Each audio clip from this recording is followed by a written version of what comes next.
It is important to view knowledge as sort of a semantic tree. Make sure you understand the fundamental principles, the trunk and big branches, before you get into the leaves/details, or there is nothing for them to hang on to. My proceeds from the PayPal acquisition were $180 million. I put $100 million in SpaceX, $70 million in Tesla, and $10 million in SolarCity. I had to borrow money for rent. I think it's very important to have a feedback loop, where you're constantly thinking about what you've done and how you could be doing it better. I think it would be great to be born on Earth and die on Mars. Just hopefully not at the point of impact. Constantly seek criticism.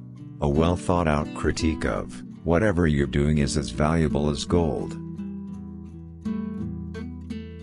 No, I don't ever give up.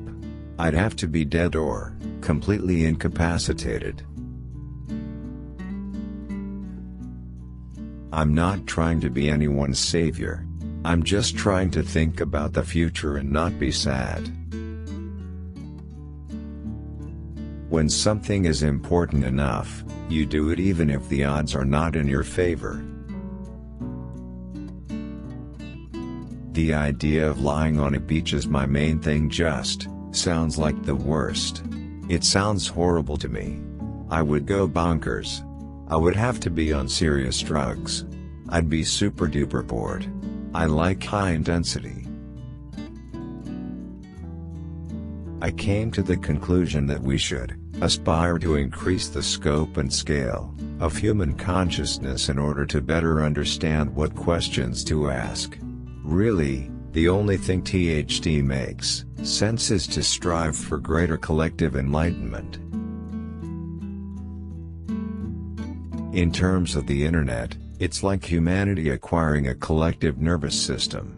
Whereas previously we were more like a collection of cells that communicated by diffusion. With the advent of the internet, it was suddenly like we got a nervous system. It's a hugely impactful thing. I take the position that I'm always to some degree wrong, and the aspiration is to be less wrong.